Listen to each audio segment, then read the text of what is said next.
You're listening to Wiretap with Jonathan Goldstein on CBC Radio 1 and on Sirius Satellite Radio 137. Today's episode, The Gentleman's Guide to Grooming.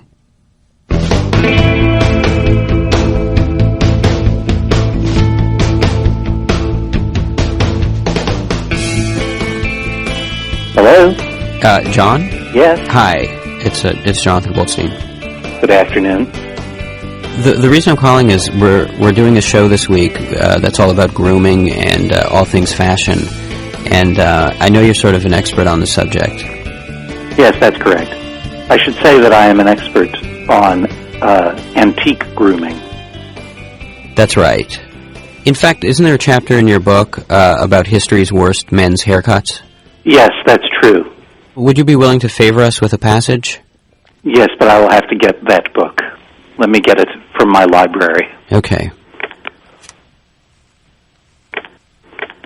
You got it? Yes. Okay. The section that you're referring to from my book is on page 71, for those of you following along at home. History's worst men's haircuts. If all of history may be counted as a year, and human history merely the last 10 seconds of that year, then you may be surprised to learn that more than two-thirds of the worst haircuts in history may be contained in the slightest fraction of a millisecond in which man has played hockey. There is something about the gliding sport that attracts not only bad haircuts, but hair of the sort and texture that was once euphemistically termed hard grooming. Rubbery, thick, and carpet-like. Leaving aside the mullet, of which too much has been said, other favorites of the hockeyist included the scrape, the scab, the floppy dog ear, the executive floppy dog ear, and the shag swoop, which was advertised as being able to somehow produce, quote, the illusion of a mustache, end quote. And now after that you have, you've included in the book a table. A handy table or chart. Of some of these hairstyles. Yes. Can you take us through some of them? Yes. Okay. Tell us about the Napoleon. The Napoleon hat haircut, popular in Europe and Pennsylvania until the 1890s. The Napoleon hat is sadly self-explanatory. Even the bald were asked to mimic this haircut via the use of shaped hay.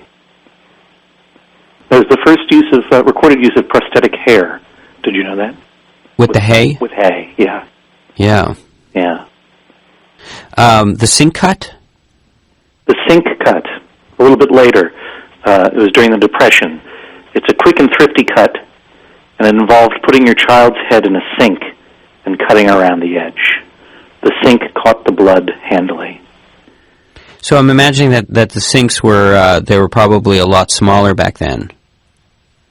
Yes, well, it was the Depression after all. People didn't have water. It was too expensive. Sinks were mainly used for spitting into or looking into and pondering the drain. They provided a little abyss in every home that you could gaze into, and indeed a little abyss in every home was the motto of one of the most famous early sink companies. I did not know that. No, but it's okay because I did. Yeah. And what follows is the shot glass? I think more interesting probably to your listeners is to skip ahead to the mid-1950s and the scamp.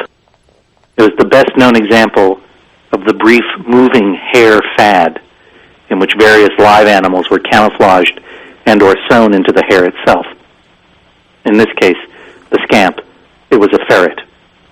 The fad died out due to the difficulty of replacing the creatures after they had died and the high rate of hawk and eagle attacks upon citizens that occurred because of the haircut.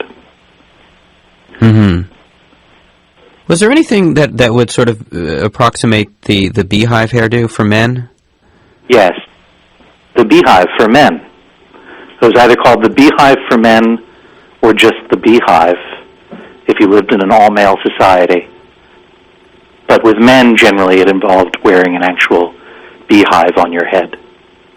The whole bee with the bees and the honey. Yeah, exactly. Uh-huh. You just would put it on your head, And it was not so much decorative as a way of getting some solitude. Mm-hmm. You don't find so much like that haircuts have names nowadays. Like, I mean, my dad used to wear a pompadour in the 50s, but that's about, I don't know, there's the mullet that people make fun of, but I mean... Well, the thing isn't that the haircuts don't have names. Haircuts do have names. Mm-hmm. They're all very carefully recorded and categorized in barber manuals and discussed in barber circles by their given names. But they're not used in the vernacular very much anymore, that's true. Most people don't acknowledge that they have a haircut, you know, the spin top, for example. You wouldn't know that that's the haircut that you have. Do you think that's sad in a way? Do you think something's lost? Well, one of our first gifts as humans, if you are a religious person, was the gift of naming, you know? When we give up the gift of naming, we are giving up something that makes us indisputably human. And then we become sort of more ape-like and simian in our indiscriminate view of the world. And most apes all have the same haircut. Yeah, the haircut they usually have is either the Cornelius or the Dr. Zaius. From Planet of the Apes. Yeah, that's why those characters are named that. But monkeys don't know what their haircut's called. And now most humans don't either. Is that progress?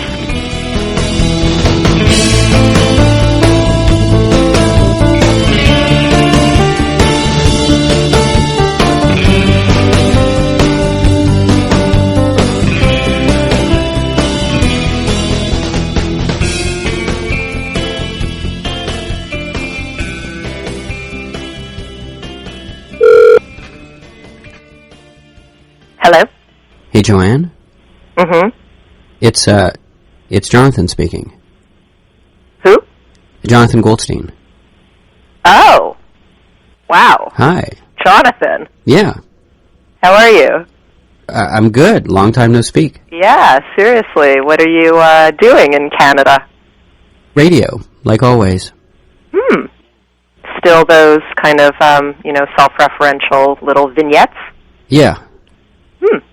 That's good. Little vignettes. Good. Yeah. Wow. I had been meaning to call, but I actually was driven to it because I just saw the little article. Oh, the Harper's Bazaar, that thing? Yeah, that's awesome. You're reading women's magazines now? It was in a doctor's office. Right. I was just kind of flipping through. Of course. Yeah, it was great. It was great. You know, there's just been so much press this year. It's been a bit out of control. But yeah, no, I'm really happy. It's amazing. Yeah. I was really happy for you when I saw it. Yeah, I'm sure you are. I was. Mhm. Great. Jonathan? Yeah. Are you just calling to congratulate me on the article? Because this is really weird. Why is it so weird? Jonathan, I haven't heard from you in 2 years. Yeah, but I mean, we were, we always, vowed to remain friends. Okay. Very nice. Very nice. When I picked it up initially, I was sort of surprised. Like, I never, what is it that you're doing? Like image consulting? Is that it? Image, fashion consulting. That's really very, unexpected. But nice. Nice too, though. And you're happy. Yeah, well, that's totally. I'm totally happy. Like, look, I mean, last week I did Michael Eisner. You image consulted for him? Yeah. The week before that I did Teresa Heinz Carey. I mean, it's getting pretty big. Oh my God, that is big. Yeah.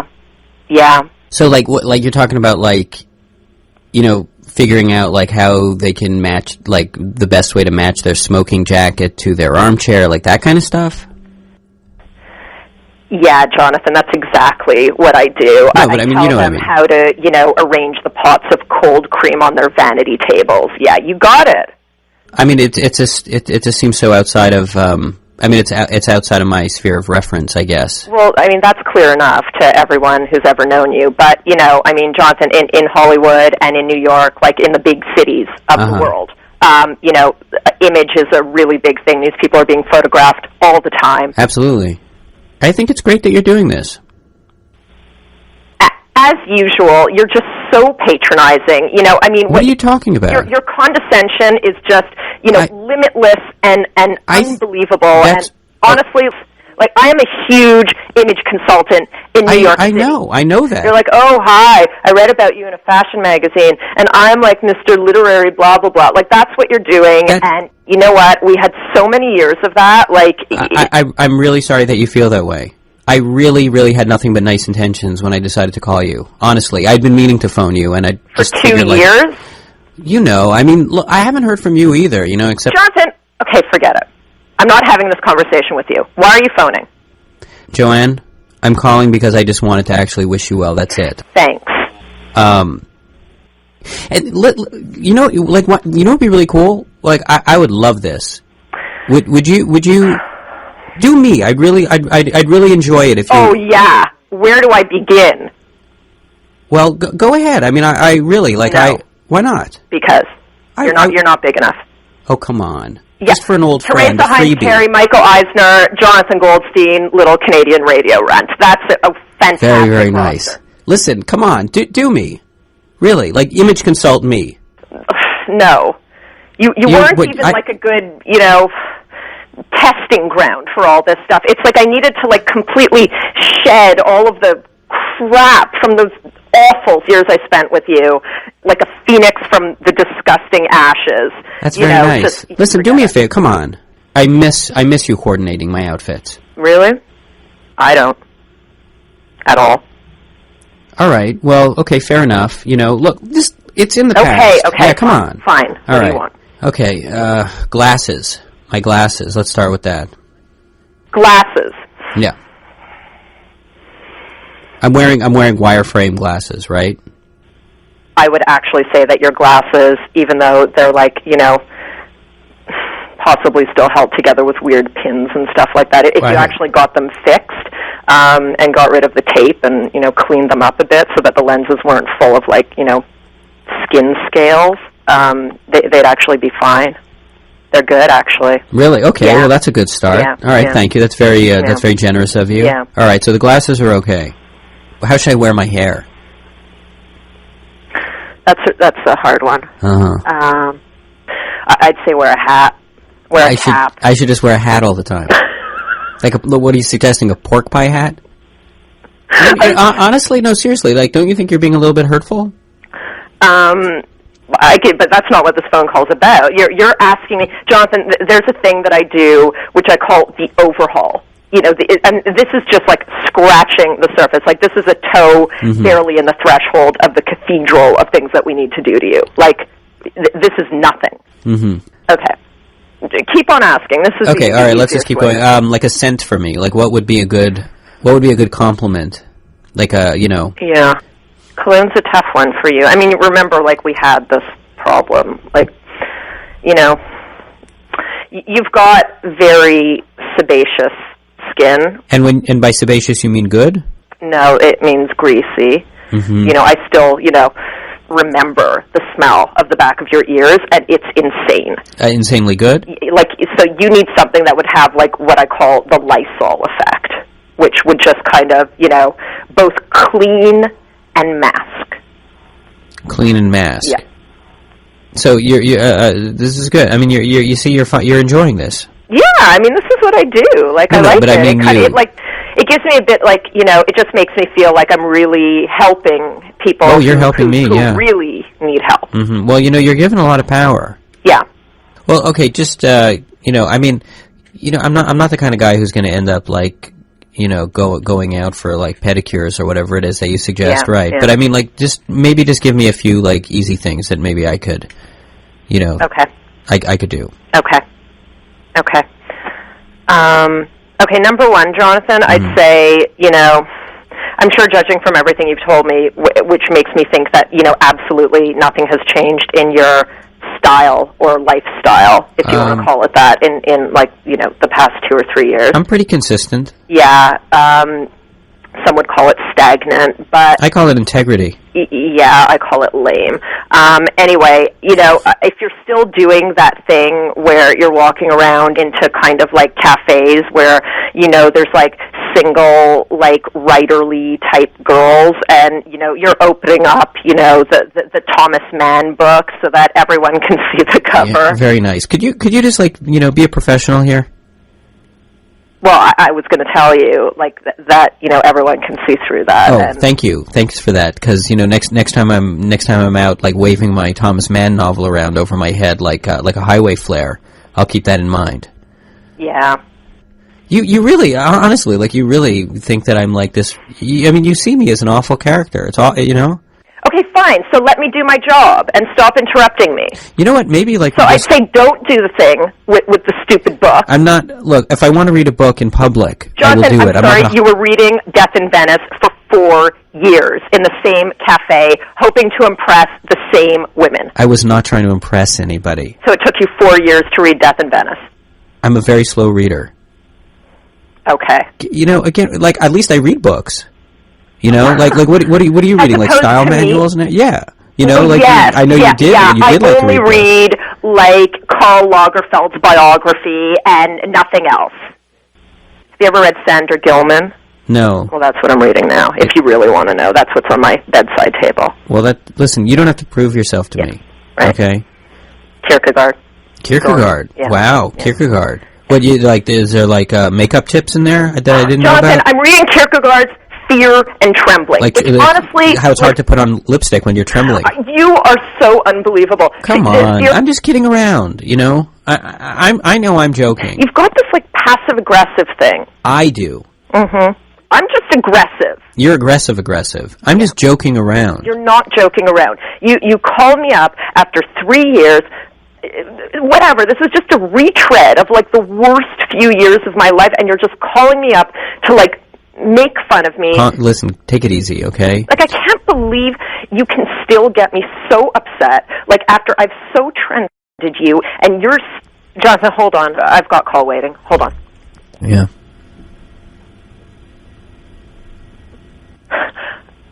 Hello? Yeah. Yeah, I have to go. I have to. Yeah, I have to go. I've got someone on the other line. Okay. Yeah, it's Philip Ross. Come on. Yeah. Mm-hmm. You have Philip. Mm-hmm. There's a big Vanity Fair shoot, you know, and he's got this whole mutton chop thing that I'm going to have to deal with. But you know, I love Philip Roth. I know. Yeah. Yeah. I wrote my thesis on. I know, and I'm going to be having dinner with him at the Cirque tomorrow night. So it's, you know, surprising how things turn out, isn't it? Anyway, I've got to go. Have fun in Montreal, and you know, if ever you're in New York, give me a ring. Oh, I'll do that. Okay, bye.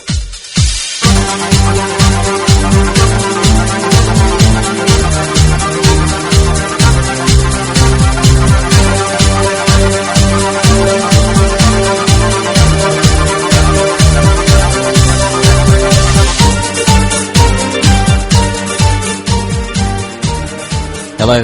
Jonathan. Hey, Gregor, how are you doing? I'm doing fine. How are you doing? Doing great. Really? You're doing great. How's your beard coming? The beard's great, of course. The beard, right, the beard. Yeah. Your beard is great. Yeah, it's, Okay, let me ask you a question. Mm-hmm. Do you ever find when you're drinking, say, a yogurt smoothie, it gets a little on your beard? That's the worst. Oh, really? That's a problem that you have? What about soup? Soup could be problematic. But you wind up with a little soup in your beard? You get a little bit of soup in your beard, but, you know, it's a little, it's sort of like nature's doggy bag. You know, a little something to chomp on later on. Sure, I know that feeling. Yeah. But it keeps your face warm, right, when the wind blows? It's very comforting. It's like having a scarf wrapped around your head. Yeah. Yeah. I don't believe you have a beard. How can you say that? I'll tell you how I can say that, because I'm a man of honor. You apparently are not. What? Do you remember when we agreed to grow our beards together? You remember that conversation? Yeah. You remember how you said, even though I was in California and you're in Montreal, that we were going to keep checking on the phone and monitoring the beard growth, and that I wasn't going to be the only idiot walking around looking like Ulysses S. Grant, that you were going to have a beard too. You remember that conversation? That all rings a bell to you? Even through your beard, you can remember that? I remember that. Okay. So you're telling me you have a beard? I have. Yeah, I have. You don't sound so sure. I'll tell you why I ask. Mm-hmm. Because a mutual friend of ours just ran into you. Uh-huh. And he says you're clean-shaven. It's not a great beard. I mean, I could see as how he might have thought that I was clean-shaven, but... Explain to me a little more clearly how a person can see a beard and think that they're clean-shaven, because to me, it doesn't seem like one of those gray areas. It seems to me like if your face is covered in hair, that it's... I have a beard, Gregor. I mean... Oh, you have a beard. I guess, you know what I was thinking, is that you were going to grow it on your face. Where's your beard? You have it out back in the shed? When I ran into Stuart, he wasn't wearing his glasses, and that might have been a problem. The guy can't see anything. Okay. So do me a favor, oh bearded one. Do you have something handy like a credit card or something? Your ID badge? Can you just rake it across your beard and let me hear the sound of your beard? I can't believe I'm dignifying this. Okay, fine. You want to hear my beard? And I'm trusting you that you're not rubbing against someone else's beard who's nearby. There's no one nearby. I'm here by myself. Here, listen. You hear that? Yeah, I hear that. That's very hairy. Sound like a beard to me. I've listened to a lot of beards on the phone. That does not sound like a beard. Take out a credit card and rub. Let's hear your beard. This is not some kind of parody contest. Well, how do I know you have a beard? How do you know? Because I'm not a liar? How's that for a start? I resent that. What do you resent? The fact that you didn't grow a beard and I did when we both agreed we were going to grow beards together? And that for the last 8 weeks you've been lying to me, telling me that you're growing a beard? What part of that do you resent?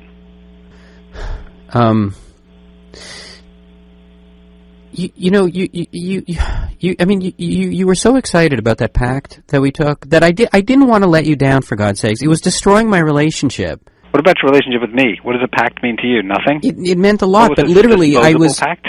I feel like I don't even know you anymore. I mean, all this time you've just been... You're overreacting, for God's sake. Overreacting. I had a conversation with you for an hour about how you could totally relate to all my beard issues with the thing with the pillowcase and everything about brushing my teeth, and you were like, yeah, totally, I know what you mean, exactly. And that whole story you told me about how you found couscous 4 days after you ate it when you found the piece of couscous in your beard. You were clean-shaven. That's a totally made-up story. You didn't even eat the couscous, I bet. I did eat couscous. You are a clean-shaven liar. You know what? You pressured me into this thing.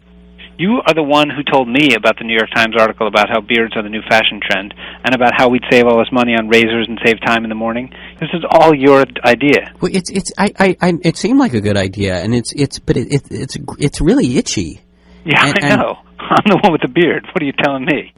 What? Well, so how's this working out? I mean, does your wife like it?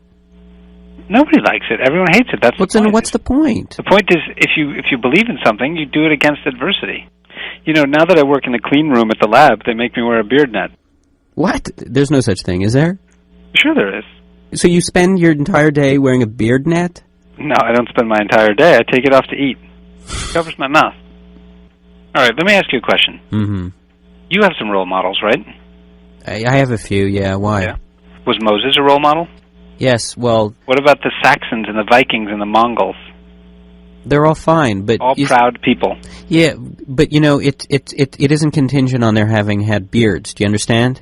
Oh, really? What is it that you like so much about Moses? His robe? The commandments, the parting the sea. Come on.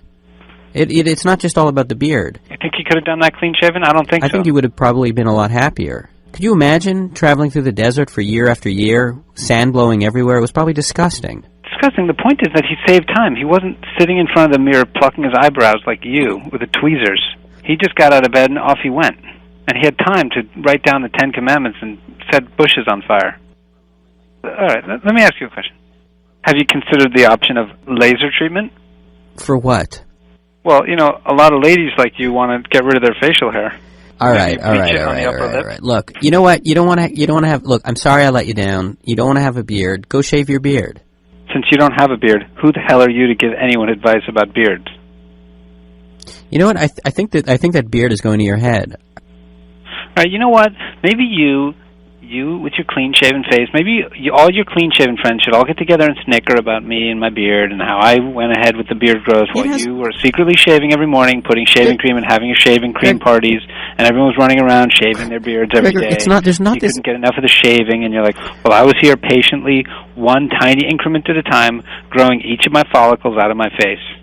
Why don't you have a good laugh at my expense? Look, I'll tell you what I'm going to be doing while you're doing that. I'm going to go home and shave because this beard is itching me to death. Oh, really? Yes. That sounds like a very good idea.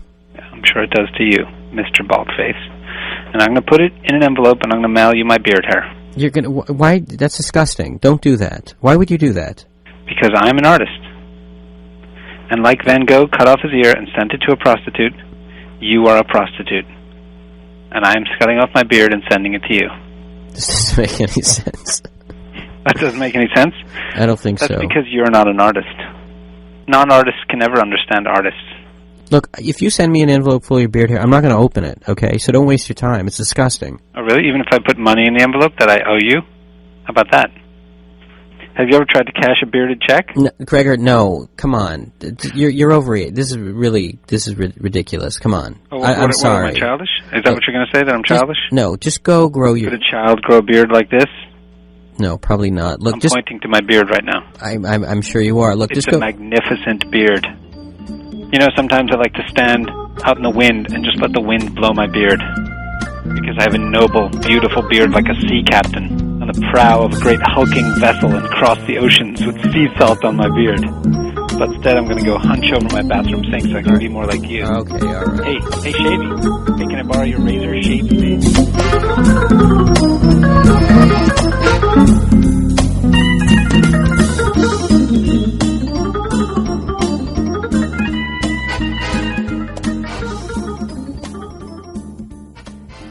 On Wiretap today, you heard Miree Silkoff, Gregor Ehrlich, and John Hodgeman reading from his book, The Areas of My Expertise.